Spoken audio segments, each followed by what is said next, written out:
ગુજરાતમાં ખેડૂતોની સમસ્યાઓ સતત વધી રહી છે। પહેલા ડીઝલની અછતના કારણે ખેડૂતો હેરાન થયા, ત્યારબાદ ખાતરની તંગી પણ જોવા મળી અને હવે જ્યારે ચોમાસું માથે છે ત્યારે અલગ જ પ્રકારની મુસીબતોનો સામનો ખેડૂતો કરી રહ્યા છે। પહેલા કમોસમી વરસાદથી પણ ખેડૂતો હેરાન થતા હતા અને જ્યારે ચોમાસું આવતું હોય છે ત્યારે પૂરના પાણીમાં ખેતરો ધોવાઈ જાય છે।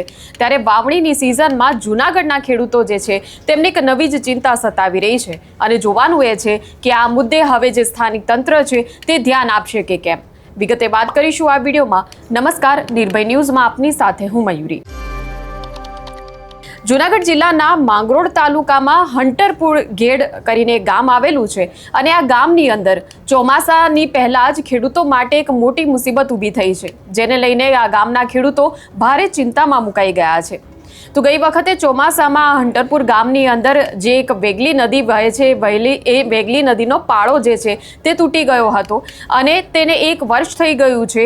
ત્યારે ગ્રામજનો આ મામલે વારંવાર રજૂઆતો કરીને થાક્યા છે, પણ અધિકારીઓ દ્વારા કોઈ જ સમારકામ કરવામાં આવ્યું નથી। ત્યારે તૂટેલા પાળાને કારણે ખેતરોમાં પાણી ફરી વળ્યા હતા અને ધોવાણ સર્જાયું હતું। ત્યારે ધોવાણ એટલી હદે થયું હતું કે 1 વર્ષ વીતી જવા છતાં હજુ સુધી પણ ખેતરોમાં પાણી ભરાયેલા છે। ખેડૂતોને ઘણી તકલીફો વેઠવાનો વારો આવ્યો છે। તો શહેરોમાં તો પ્રી મોન્સૂન કામગીરીને લઈને તમામ તૈયારીઓ કરવામાં આવે છે, મોટા મોટા દાવા કરવામાં આવતા હોય છે।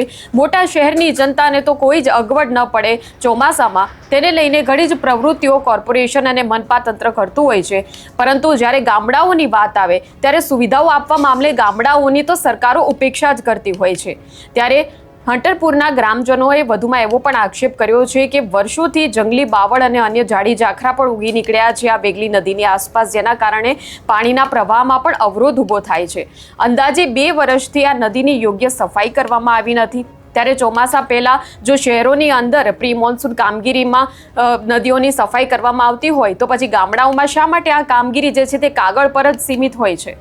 હંટરપુર ગેડ સહિત સમગ્ર જે ગેડ પંથક છે તેમાં દર વર્ષે ચોમાસાની ઋતુમાં પૂર અને જળબંબાકારની સમસ્યાઓ સામે આવતી હોય છે અને ગામડાઓના ખેતરો પાણીમાં તણાઈ જતા હોય છે। ત્યારે ગ્રામજનોનું કહેવું છે કે હવે આ ચોમાસામાં અમારે આ તકલીફો સહન કરવી નથી। સરકારે હવે અમારી સમસ્યાઓ પર ધ્યાન આપવું પડશે, નહીં તો આગામી સમયમાં હવે આ મામલે ઉગ્ર રજૂઆત અમારા દ્વારા કરવામાં આવશે। ગેડ વિસ્તારના વિકાસ માટે તમને ખ્યાલ હોય તો કરોડો રૂપિયાની યોજનાઓ અને મોટી ફંડની ફાળવણીની વાતો થઈ રહી હતી। મંત્રીઓ દ્વારા એવા દાવા પણ કરવામાં આવ્યા હતા કે ગેડ વિસ્તારનો જે વિકાસ નથી થયો એ વિકાસ માટે કરોડો રૂપિયા હવે ફાળવવામાં આવશે, પરંતુ જ્યારે અમલીકરણની વાત કરવામાં આવે છે ત્યારે ગેડની અંદર તો આ અમલીકરણની કોઈ અસર જોવા મળતી નથી। તો પછી આ કરોડો રૂપિયાની ફાળવણી જે છે એ ક્યાં જાય છે? શું એ અધિકારીઓના તિજોરી ભરવાનું બહાનું છે? વિકાસના નામે માત્ર જાહેરાતો કરતી હોય છે, સરકાર આવે છે અને જાય છે, પરંતુ ગામડાઓમાં જે મૂળભૂત પ્રશ્નો જે છે ગુજરાતના એ તો વર્ષો પછી પણ યથાવત જ રહે છે। ત્યારે આ મામલે ખેડૂતો અને ગ્રામજનો શું કહી રહ્યા છે તે જોઈ લઈએ। નામ છે ટીંબા વાનાભાઈ હાથિયા। હું કહેવા એમ માગું છું કે અમારા નદીઓના વેગલી નદીનો પાળો તૂટેલ છે, કોઈ અધિકારીઓ પણ આવતા નથી જોવા। એમાં ખેડૂતને નુકસાની જોવો તો કોઈ પાર નથી અને અમે ઘણી વાતો કર્યું, ઘણા ખેડૂતો પહેલાં અધિકારીઓને કહ્યું, ઘણા રાજકારણીને કહ્યું, પણ કોઈ ધ્યાન દેતા નથી। અમારો પારો હંધાઈ જાય તો ખેડૂત બચી જાય ને ખેડૂતને કોઈની પણ પોતાને તેવડે કરી શકે એમ નથી। 1500 કરોડનું પેકેજ જાહેર કર્યું, પણ ક્યાં વાપરવાનું છે એ પણ ખબર નથી। અમને ખબર છે કે અહીં વાપરવાનું છે, પણ કોઈ અધિકારી અહીં આવતો નથી। હું હંટરપુર ગામનો સરપંચ મુનાભાઈ। અમારા ગામના ખેડૂતના જે કંઈ નદીનો પારો તૂટેલ છે, ઘણી બધી અમે રજૂઆતો કરી, ખેડૂતોએ રજૂઆતો કરી અને પારા એ રીતના તૂટેલ છે કે એમાં પાણો નીકળી ગયો છે, જે ખેડૂત પડખે પૈસા પણ નથી કે જે જાતે રિપેરિંગ કરી શકે। અને અહીંયા ગઈ સાલથી અત્યાર સુધી અમે ઘણી બધી રજૂઆત કરી, ઉપર કરી, નીચે કરી, એરિગેશનમાં કરી, પણ હજી સુધીમાં કોઈ પણ અહીંયા જોવાઈ નથી આવ્યું અને એક પણ ડમ્ફર પણ અહીંયા ઠેલવું નથી।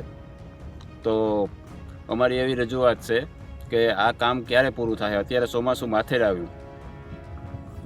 હું હંટરપુર ગામના ખેડૂત વિરમભાઈ રામભાઈ પાતા।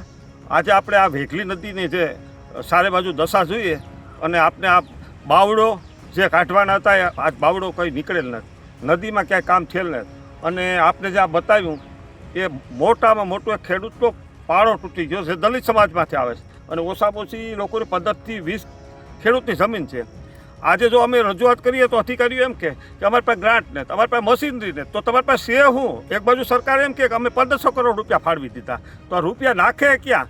કોઈ 2-5 કરોડનું કામ તો નથી દેખાતું.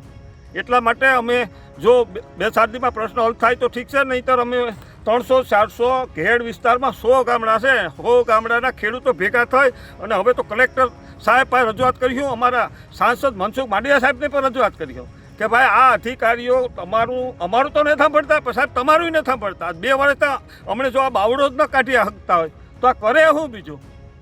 એટલા માટે અમારી આ એક વેદના છે. અને જો આમાં તો ધારાસભ્યોને લઈ અને માનનીય મુખ્યમંત્રી ભૂપેન્દ્ર પટેલ સાહેબને પણ અમે મળવાના છે. બાકી આ પ્રશ્ન અમારો કોઈ પણ સંજોગમાં હલ થવો જ જોઈએ. તો જે રીતે તમે જોયું કે તાત્કાલિક હવે આ વેગલી નદીના તૂટેલા પાળાનું સમારકામ કરવામાં આવે તેવી ખેડૂતો માંગ કરી રહ્યા છે, અને ચોમાસા પહેલાં જ આ કામગીરી થઈ જાય તે ઈચ્છનીય છે. કેમ કે જ્યારે ચોમાસું થાય અથવા ચોમાસા દરમિયાન કામગીરી કરવામાં આવે તો એ કામગીરીનો કોઈ મતલબ રહી જતો નથી. ત્યારે વહેલી તકે હવે આ કામગીરી શરૂ કરવામાં આવે તેવી ખેડૂતોએ માંગ કરી છે. અને સાથે જ આ કામગીરી જે છે તેને લઈને ખેડૂતો પણ એવું કહી રહ્યા છે કે ફક્ત કાગળ પર નહીં, પરંતુ હવે નક્કર કામગીરી જોઈએ છે, અમારી તકલીફોમાંથી અમને છુટકારો જોઈએ છે, તેવું આ ગામના લોકો હવે કહી રહ્યા છે. ત્યારે આ મુદ્દે તમારું શું માનવું છે તે કમેન્ટ સેક્શનમાં અમને જણાવશો. અને આ પ્રકારના વિડીયો માટે આપ જોતા રહો નિર્ભય ન્યૂઝ. અમારી ચેનલને લાઇક, શેર અને સબસ્ક્રાઇબ કરવાનું ભૂલશો નહીં. નમસ્કાર.